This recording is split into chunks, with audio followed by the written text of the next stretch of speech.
Okay sir. రీసెంట్గా అలీ గారు ఒక చిన్న వీడియో ఒకటి రిలీజ్ చేశారు, చూసే ఉంటారు, ఇక రాజకీయాలకి దూరం అని చెప్పేసి.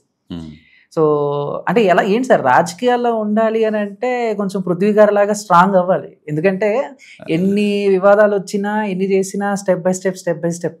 కానీ ఆయన 2019 ఆ టైంలో కొంచెం వివాదం అయ్యారు. ఎక్కడో కళ్యాణ్ గారికి అలీ గారికి ఆ ఫ్రెండ్షిప్ అనేది ఎక్కడో బ్రేక్ అయిందని చెప్పేసి. బట్ ఇప్పుడు ఈ ఎలక్షన్స్ తర్వాత ఆయన వెంటనే ఒక వీడియో రిలీజ్ చేయటం, నేను ఇంకా రాజకీయాలకు దూరం అని చెప్పేసి.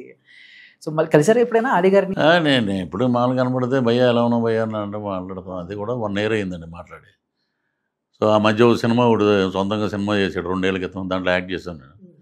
సో అంతే, మా మధ్య అక్కడ రాజకీయాల గురించి డిస్కషన్ ఉండదు. ఆయన వైసీపీ, నేను అక్కడి నుంచి బయటకు వచ్చాం, ఇలా జరిగింది అలా జరిగింది అని ఆయనకి తెలుసు.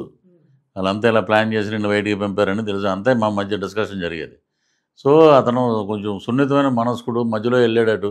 ఇప్పుడు మాలాగే వెళ్ళాడంటే కొంచెం గట్టిగా ఎదురుపడి మాటలని ఎందుకులే పోయి మనకెందుకు అని ఇదిలో ఉండి మరి ఆ వీడియో నేను చూడలేదు. చాలామంది చెప్పారు ఇలా మళ్ళీ నేను ఓటు వరకే వేయగలుగుతాను, నేను మిగతా వాటికి నేను వెళ్ళనన్నారు. సో ఆయన వ్యక్తిగత అభిప్రాయం. Okay sir, last sir, and ఇటు శ్రీరెడ్డి కానీ లేకపోతే ఇటు శ్యామల గారు కానీ వాళ్ళు కూడా మీ మీద చాలా కామెంట్స్ చేశారు. సో ఒక రకంగా చెప్పాలంటే కొంచెం అంటే శ్యామల గారిని పక్కన పెట్టేస్తే శ్రీరెడ్డి గారు అయితే ఇక బూతులే. సో రీసెంట్గా కూడా విన్నాం, అరెస్ట్ చేసే ఇది కూడా జరుగుతుందని చెప్పేసి. సో ఏంటి ఏమంటారు, అలాంటి వాళ్ళకి జైలే కరెక్ట్? ఇప్పుడు మనం మగాళ్ళ గురించి అంటే మనం ఏదైనా మాట్లాడవచ్చు అండి, వీళ్ళ గురించి కూడా మనం మాట్లాడి ఎందుకు వచ్చింది ఇవన్నీ అని చెప్పి. ఒకసారి రాజమండ్రిలో ఫ్లైట్లో మేము వెళ్తున్నాం, రాజమండ్రిలో ఆమె కూడా ఫ్లైట్ ఎక్కింది. నమస్కారం పృథ్వీ గారు బాగున్నారండి, బాగున్నారు అంతే. శ్రీరెడ్డి గారు అంతే. ఓ సినిమాలో అప్పుడెప్పుడో చాలా సంవత్సరాల క్రితం. ఇప్పుడు ఈవిడ మాట్లాడిందంటే శ్యామల గారు మాట్లాడటం అనేది కరెక్ట్ కాదు. ఒక గుంట నక్క, ఒక ఇది ముసలి నక్క, అది ఇది అని అనటం తప్పు. అది ఆవిడేదో వ్యంగ్యంగా ఏదో మాట్లాడి మళ్ళీ మనం వచ్చేస్తున్నాం అని అనుకునే ధీమాలో ఉందేమో. కానీ ఆవిడే అసలు ఎప్పుడు పాలిటిక్స్లో కానీ ఎక్కడే ఉద్యమంలో పాల్గొనడం కానీ ఏమీ లేవు. ఏదో వచ్చారు, ఇచ్చారు, డబ్బులు తీసుకున్నారు, అక్కడి వరకు నువ్వు మామూలుగా ఉంటే పోయేది. మరి అవాకు జవాకులు మాట్లాడితే ప్రజలే చెప్తారు దానికి పరిష్కారం, ఇండస్ట్రీ చెప్పుద్ది. సార్ లాస్ట్కి ఇంకో క్వశ్చన్ సార్. సో ఏంటి మీడియా మీద మీకున్న ఒపీనియన్ ఏంటి? అంటే చాలామంది ఈ యూట్యూబ్ ఛానల్స్ మీరు ఇంటర్వ్యూలు ఇవ్వటం, లేకపోతే మీరు మాట్లాడింది ఒకటైతే ఇంకొకలాగా పెట్టడం, ఎవరో ఫోటో తీసుకొచ్చి మీ ఫోటో పక్కన పెట్టి ఏదో సంథింగ్, ఈ తమ్నెయిల్స్ వల్ల కూడా చాలా ప్రాబ్లమ్స్ వస్తున్నాయని మీ ఆర్టిస్టులు చాలా వరకు చెప్పారు, బాధపడ్డారు. రీసెంట్ గా కూడా రాజు కనకాల గారు అండ్ శివబాలాజీ గారు అండ్ మంచు విష్ణు గారు కూడా రియాక్ట్ అయ్యారు. సో మీరు ఏం చెప్తారు దానివల్ల? ఎప్పుడైనా మీరు ఎఫెక్ట్ అయినా? ఇప్పుడు నా ఉన్నాయండి. ఇప్పుడు పాలిటిక్స్ అన్నాక వైసీపీలో ఉన్నప్పుడు టీడీపీని మాట్లాడవచ్చు, జనసేన మాట్లాడవచ్చు, తర్వాత ఇటు జనసేనకు వచ్చాక అటు మాట్లాడదు. పొలిటీషియను మాట్లాడతాడు, దాంట్లో నిబద్ధత ఉంటుంది ఒకటి. అవి ఎప్పుడో జరిగిపోయినాయి అన్నీ తీసుకొచ్చి మళ్ళీ ఈ మధ్య వేరే వాటిలో వేయటం, ప్లస్ ఏదో తమ్నెయిల్స్ వేయటం. సరే ఇవన్నిటికీ ఏదో సైబర్ సెల్ అని ఏదో పెట్టారు, దాని మీద మీరు కంప్లైంట్ ఇవ్వండి, మీ పర్సనల్ డ్యామేజ్ జరిగితే మటుకు వి విల్ లుక్ ఆఫ్టర్ అని చెప్పి. ఫ్యామిలీ ఎఫెక్ట్ అయ్యిందా సార్ మీ తమ్లైన్స్, మీ న్యూస్? అవి యూట్యూబ్ ఛానల్లో ఒకటి మేమేంటంటే రీల్స్ చేసే అలవాటు వైఫ్కి. ఇది ఏదో వైఫ్ ఏదో భోజనం చేస్తున్నప్పుడు ఏదో పెడితే దాని మీద పన్మంతో ఎవడో రీసెంట్ చేశాడు దాని మీద ఇంకొక అతను కూడా చాలా వల్గర్గా మాట్లాడాడు. So we have given all the evidence to Cyberabad కమిషనరేట్కి. వీ హ్యావ్ గివెన్ మొత్తం అన్నీ ఇచ్చారండి మొత్తం. ఇప్పుడు వ్యక్తిగత జీవితాల గురించి, వ్యక్తిగతమైన దీని గురించి నువ్వు పెట్టడానికి నీకు ఏ అర్హత ఉంది? దాని మీద నువ్వు బతుకుతున్నావా ఏంటి అనేది దాని మీద సైబరాబాద్ వాళ్ళు సెల్ ఉందండి సపరేట్గా, మేము చూస్తూ ఉంటుంది. మా నుంచి కూడా కొన్ని వెళ్ళి.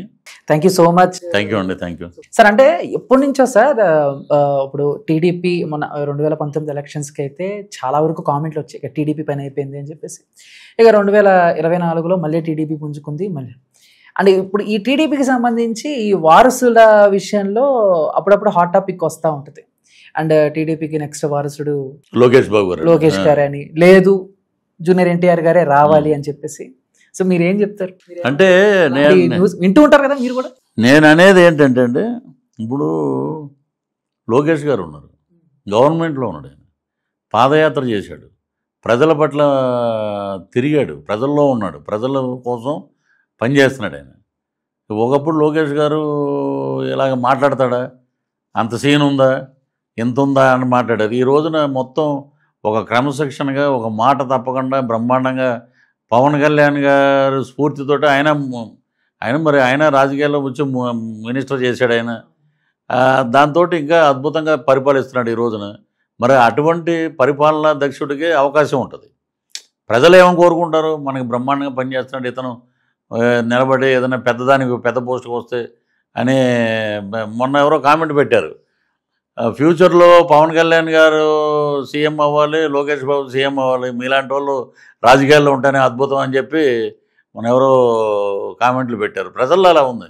ఇక ఎన్టీఆర్ గురించి అంటే నేను ఇంతవరకు ఎప్పుడో యాక్ట్ చేసేవాడు, తర్వాత మళ్ళీ ఆయన్ని ఎప్పుడు కలవలేదు. మంచివాడు ఆయన, ఇంకా బ్రహ్మాండమైన ఆస్కార్ అవార్డులు, నంది అవార్డులు కొట్టి ఆయనకి రామారావు గారికి వచ్చినంత పరిణితి, అంత ఏజ్ వస్తే అప్పుడు ఆయన రాజకీయాల పట్ల ఆయన కూడా స్పందిస్తారు. రాజకీయం వీళ్ళే చేయాలి వాళ్ళే చేయాలని లేదు కదా. ఎప్పుడైనా సరే తాతకు తగ్గ మనవడు అని అంటారు కదా చాలా సినిమాల్లో కూడా. ఆయన కూడా రావచ్చేమో, వస్తే ఆయనే అవుతాడు. సార్ కళ్యాణ్ గారిని కలిశారు, లోకేష్ గారిని కలిశారు, బాబు గారిని కలవబోతున్నారు. బాబు గారు అమరావతి పర్యటనలో బిజీగా ఉండడం వల్ల కుదరలా. 10వ తారీఖున కలుస్తారు. సో ఏంటి సార్, బాబు గారిని కలిస్తే పృథ్వీ గారు ఏం మాట్లాడతారు అంటే, మీరు అది చేయాలి ఇది చేయాలి అని మీ డిమాండ్లు ఏమైనా ఉన్నాయా, కొంచెం స్టేట్కి ఏమైనా ఉపయోగపడేలాగా ఈ పనులు చేయాలి అని చెప్పి? నేను వెళ్ళి ముందు ఆయన కాళ్ళకు దండం పెట్టి, మీలాంటి విజన్ ఉన్న నాయకుడు ముఖ్యమంత్రి కావాలని ఆంధ్ర రాష్ట్రం కోరుకుందండి, మరలా మీరే అయ్యారు. మీ ఇదిలో మేము అద్భుతంగా ముందుకు వెళ్తుందండి రాష్ట్రం. ఎక్కడికి వెళ్ళినా చంద్రబాబు నాయుడు గారు అని అంటున్నారు మొత్తం. సో మిమ్మల్ని కలవటం మా అదృష్టం, ఆనందంగా భావిస్తున్నాం. నేను ఇంత మీ పార్టీకి కూడా నేను పనిచేశానండి, కూటమి అభ్యర్థులకు కూడా. అలాగే ఎస్విబిసి పదవి అడుగుతానండి. ఎందుకంటే ఒక వెంకటేశ్వర స్వామి గుడిలో వెంకటేశ్వర స్వామి బ్రహ్మోత్సవాలు కూడా లైట్లలో కానీ వాటిల్లో కానీ క్రిస్టియానిటీ ఎక్కువ ఇదిలో వెళ్ళింది. దాని మీద చాలా జరుగుతున్నాయి.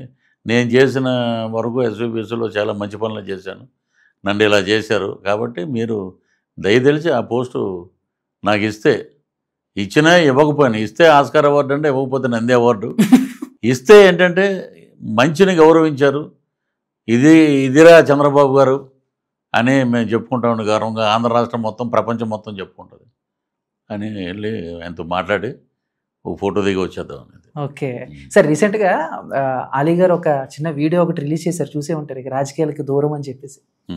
సో అంటే ఏంటి సార్, రాజకీయాల్లో ఉండాలి అని అంటే కొంచెం పృథ్వీ గారు లాగా స్ట్రాంగ్ అవ్వాలి. ఎందుకంటే ఎన్ని వివాదాలు వచ్చినా, ఎన్ని చేసినా స్టెప్ బై స్టెప్. కానీ ఆయన 2019 ఆ టైంలో కొంచెం వివాదం అయ్యారు. ఎక్కడో కళ్యాణ్ గారికి, అలీ గారికి ఆ ఫ్రెండ్షిప్ అనేది ఎక్కడో బ్రేక్ అయిందని చెప్పేసి. బట్ ఇప్పుడు ఈ ఎలక్షన్స్ తర్వాత ఆయన వెంటనే ఒక వీడియో రిలీజ్ చేయటం, నేను ఇంకా రాజకీయాలకు దూరం అని చెప్పేసి. సో మళ్ళీ కలిసారా ఎప్పుడైనా అలీ గారిని? నేను ఎప్పుడు మామూలు కనబడితే భయ్యా ఎలా ఉన్నావు భయ్యా అని అంటే మాట్లాడతాం. అది కూడా 1 year అయిందండి మాట్లాడి. సో ఆ మధ్య ఒక సినిమా సొంతంగా సినిమా చేశాడు 2 ఏళ్ల క్రితం, దాంట్లో యాక్ట్ చేశాను నేను. సో అంతే, మా మధ్య అక్కడ రాజకీయాల గురించి డిస్కషన్ ఉండదు. ఆయన వైసీపీ, నేను అక్కడి నుంచి బయటకు వచ్చాం, ఇలా జరిగింది అలా జరిగింది అని ఆయనకి తెలుసు. వాళ్ళంతా ఇలా ప్లాన్ చేసి నిన్ను బయటికి పంపారని తెలుసు. అంతే మా మధ్య డిస్కషన్ జరిగేది. సో అతను కొంచెం సున్నితమైన మనస్కుడు, మధ్యలో వెళ్ళాడటు. ఇప్పుడు మాలాగే వెళ్ళాడంటే కొంచెం గట్టిగా ఎదురుపడి మాటలని ఎందుకులే పోయి మనకెందుకు అని ఇదిలో ఉండి మరి ఆ వీడియో నేను చూడలేదు. చాలామంది చెప్పారు ఇలా మళ్ళీ నేను ఓటు వరకే వేయగలుగుతాను, నేను మిగతా వాటికి నేను వెళ్ళనన్నారు. సో ఆయన వ్యక్తిగత అభిప్రాయం.